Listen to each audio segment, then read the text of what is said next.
Hello, my friends, it's Courtney here from Flynn, and today I'm going to share with you one of the most painless ways I've found to rip back your knitting when working in the round, and that is by using these stitch holder cords, and I will walk you through the process step by step. All right, so we've all been there, right? You're working on a hat or a sweater or whatever your project may be, and you're not totally in love with a color change that happens. Or let's say you made a mistake and it's 5 rounds back, okay? So instead of ripping back stitch by stitch, an easy way to fix that problem is to insert a lifeline, and I will show you how to do that with the stitch holder cord. All right, so the first thing we're going to do is grab our tapestry needle, and you're going to insert the end of your tapestry needle into one end of the stitch holder cord. And it can be a little snug at first, but you just shimmy it up onto that tapestry needle. And once it's secure, you can kind of give it a little tug. It's not going to slip right off. You know that you're good to go. I always like to push it on a little extra, just in case, okay? All right, so I am at the beginning of the next round on the hat that I'm working on here, and I'm going to remove my stitch marker because we won't need that while we're working on our lifeline. And now the first column of stitches on my left needle is where we're going to start inserting our lifeline. This would be the first stitch of the next round. And you always just want to remember to begin your lifeline in the round below whatever the areas that you want to fix. So my goal for this example is to get rid of all the yellow stitches. So I am going to start my lifeline in the red round below all of that yellow, okay? So say you made a mistake on the last stitch of this yellow here, you would also want to go into the first stitch on the next round. So we're not removing the round with the mistake, we're going one below that. All right, so we're going to grab our tapestry needle that is attached to our stitch holder cord, and we're going to begin inserting it through the right leg of every red stitch in the round below our last round of yellow stitches, okay? And when I say right leg, we have each knit stitch forms a V, okay? You can see these V shapes. So we're picking up the right leg of that V, okay? So this is the first right leg, and then I would move over and grab the second right leg, the third right leg, and so on. And I'm gonna go around and pick up each of those right legs until I am done with this round, and I will meet you back here.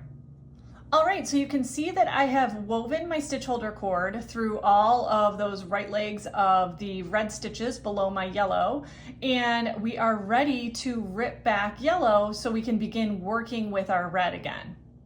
Okay, so I am working with interchangeable needles, so I am just gonna remove the tip of my needle to make it easier to pull out. If you are working with fixed needles, you can easily just slide your needles through those stitches.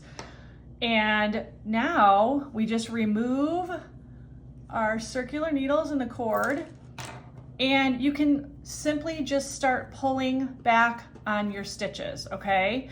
And I'm going to keep pulling back until I get around to my stitch holder cord. Okay, so I am almost to the end here.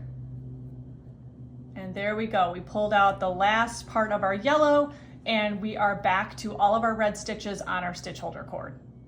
All right, so this is my favorite part about using these stitch holder cords, you guys. Of course, you can use scrap yarn instead, and believe me, I've done that plenty of times, but it is so much easier to get those stitches back onto your needles using stitch holder cord, and I will show you how. All right, so the first thing we want to do is remove our tapestry needle from the end of our stitch holder cord. And then we are going to grab our needles, our circulars, so we can put these stitches back onto our needles and begin working again. And because I am working with a rather large needle, it's not as easy to fit the end of that stitch holder cord onto the tip of this needle. So I am going to grab a smaller needle tip and just insert it into the other end of my circular cord so it's easier to fit the cord right onto the tip of that needle. You just shimmy it up there just like you shimmied it onto the tapestry needle, and you are good to go.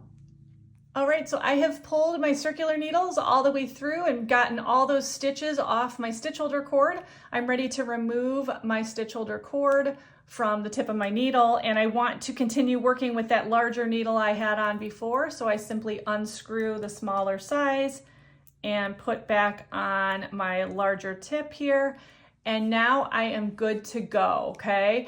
I'm going to replace my stitch marker, and it's as if that yellow never existed, or if you were working with a mistake, it's as if it never existed, right? You can continue on, all your stitches are mounted the correct way, and you're ready to continue your project. I hope you found this tutorial helpful, and I can't wait to share more with you next time.